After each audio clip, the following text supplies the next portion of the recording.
I think we're all dying to know this, just a little bit deep down in our souls. We just want to know if we're doing okay.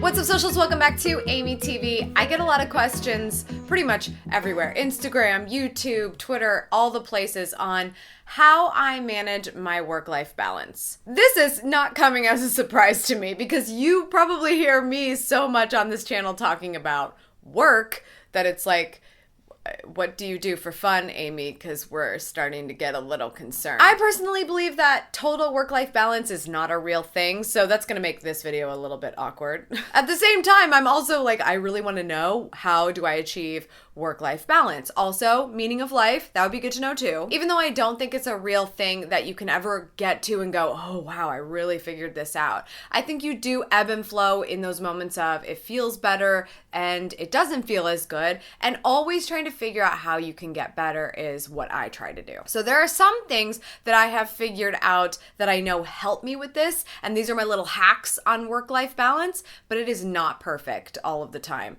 Perfect doesn't exist anywhere in my life, unfortunately. Sorry, Luce. You're not even perfect. So I thought I'd share some of those things today, stuff that I have done, these little hacks that have at least helped me to start to figure out where I can find my nice balance of work and life. Before we get started, I'm not sure if you've heard, but I upload every Wednesday and Sunday. If you don't know, now you know, and it is time to subscribe so you don't miss an episode. Also, really helpful if you hit that notification bell because YouTube went ahead and told us that that is the only guarantee on this platform. I love you, YouTube. I love you. I had to get that one in though. All right, let's get into it. This is my list of work-life balance hacks. The first thing that I did, and I did this a number of years ago, really got started in 2009, didn't actually come to full fruition until 2011, was to decide to do the work that I absolutely love and would want to be my everyday life. I don't think a lot of people can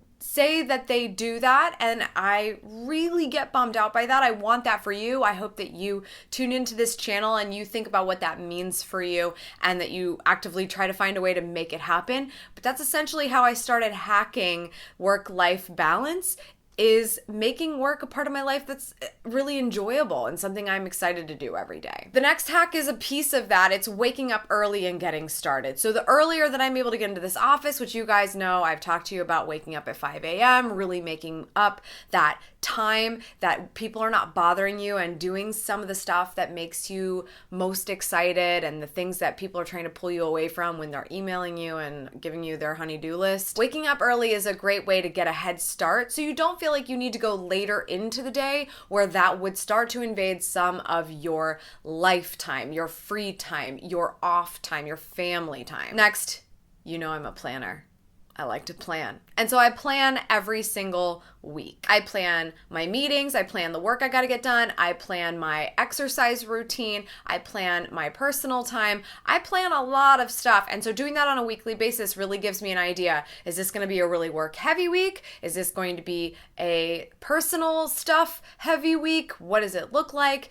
Do we have room for emergencies? Do we have room for changes anywhere? Do we have room to just relax? Planning every week gives me an idea of how run down I'm going to be versus how enjoyable the week is going to be. And that sort of equation comes from a healthy amount of work and a healthy amount of life. To follow that up, you know how much I love Google Calendar. I follow my calendar pretty rigidly throughout the week. Not just those moments that I've blocked out, right? The dream is for every minute on the calendar to be blocked out, right? Like you could actually follow that. No one can actually follow that. The more you have blocked out for getting things done or spending time in places you would prefer to, the better. But there are also moments on my calendar that don't have anything on them at all. And that's my breathing room, and that's my opportunity to go, oh, cool.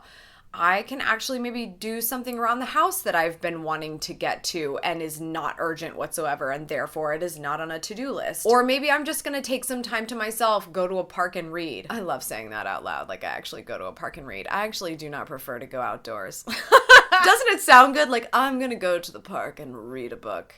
I would much rather sit on my couch and not be worried about getting a sunburn. Do I look like I go outside? Let's get real here. Here's an important one for me because, of course, I am self-employed. Having a work end time. A lot of people that actually have a normal job can say that they're doing pretty good on this front, right? Like they clock in from 9 to 5 and that's it. Other times you have a job that's supposed to be that, but sometimes you stay later. And so you really need to make sure that you're balancing that throughout the week. You're not staying late all the time because your honey is not going to be okay with it when you get back. For me, it's really important because this is my office and in the next room is my living room, my kitchen, my dining room, over there is my bedroom. So being able to draw the line and say, okay, it's time to stop working.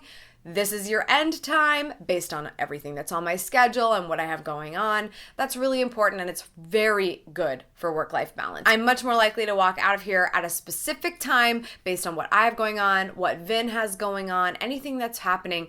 And I know we talked about this in my nighttime routine because it's important to me to be able to say, okay, I'm gonna now go get ready to spend the evening with my husband or whatever the case may be. By having an end time, I don't feel like I'm scrambling to finish work when he walks in the door and we're both hungry and we're trying to figure out what to do. Then you don't eat very well because you end up ordering in because somebody didn't stop working on time and figure some other thing out that was probably healthier. Just having a work end time is a great idea. Another hack for me has to do with my office moving a lot of the time. So I'm here when I'm doing my home base work. This is Vlog Boss Studios headquarters. But a lot of time I'm traveling, I'm on a plane. I probably commute on a 747 more than in an Uber. Like, it's ridiculous. We have to travel a lot, both for clients. I'll be speaking somewhere. A lot of work stuff happens outside of this city. So what we try to do is build in personal time while we go and visit places, because why else would you build travel into your work life unless you were going to get to know these different environments, these different cultures, different food, different things that you can do in all these cities. So if we're taking a trip to London to speak, we're going to extend that. We're either going to meet with more people for work to make the most of it work-wise, and also in the evenings go experience different places and have tea time somewhere. There's lots of different things to do in all these different cities. That's just one example of something that we love to do, extend our time when we visit London. Shout out to my UK viewers. That makes travel a lot more exciting to look forward to, because as much as I love the work that I do when I'm there, it's so much more fun when we can say, okay, it's time to check out and genuinely enjoy this life experience that's happening. That may seem like a no-brainer.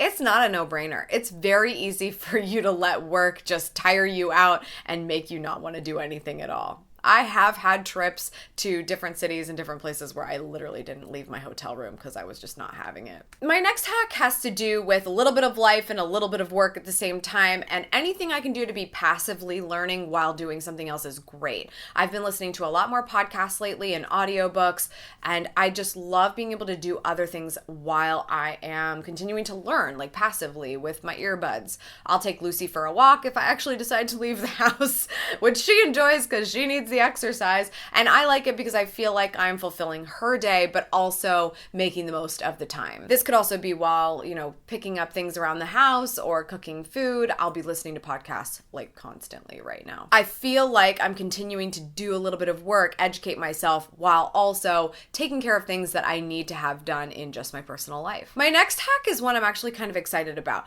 There was a time where I couldn't even really tell you if I had a hobby. I also really can't tell you that now. I really that shouldn't have been the lead-in. Oh, drum roll, does Amy have a hobby? No, Amy doesn't. Amy really doesn't have a hobby. But I am finding that there are things that I enjoy learning more about just personally. Lately it's been a lot of how do you hack healthy eating and make it more fun or make it more tasty, and sort of I've been using that as my hobby. I've been looking into how do I make pancakes that look really pretty on Instagram but also are super high in fiber. You probably saw that on my Instagram lately, if that sounds familiar.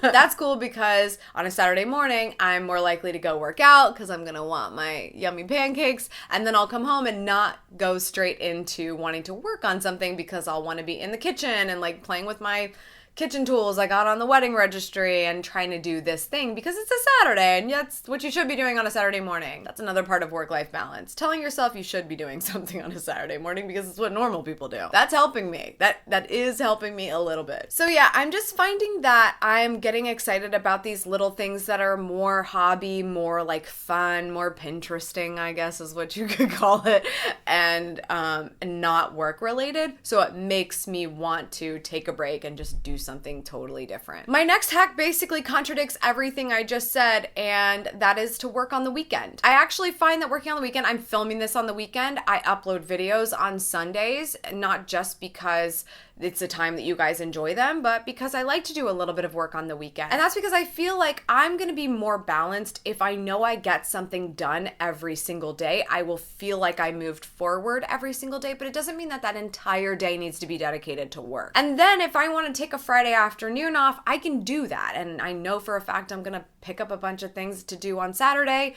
get a few more things done on Sunday. A Friday afternoon off isn't that big a deal because quite frankly, everybody's checking out on Friday, so that's probably a good idea. But also, Lucy's had some emergencies lately where we have to go to the vet, and I'm like, okay, I have to literally remove everything from my calendar for an entire afternoon just to accommodate driving her all the way to the vet, having an appointment. By the way, she's fine. It's just that when these things happen, she's older, you just want to take care of them because otherwise it's going to start to affect your schedule long term. Working on the weekend helps me have more of that flexibility. My next tips are related to the calendar. Again, blocking. I like to schedule free time. You know, I have to schedule it because if there is open moments on my calendar that I would prefer not to be, my assistant will schedule anything in those spots because it's always about when can we get these things done because I book things out so far. So if I don't have a huge block on my calendar that says do not schedule anything, it's going to get filled, and it's very hard to keep up with free time when that is the case. You may or may not have that happen to you. You might do that to yourself. I know a lot of people who overschedule themselves and they forget to factor in that free time. So that's super important. This also goes into scheduling and blocking out date night. I've been talking to Vin about this a lot more, and I'm like, we could barely find, I'm not kidding,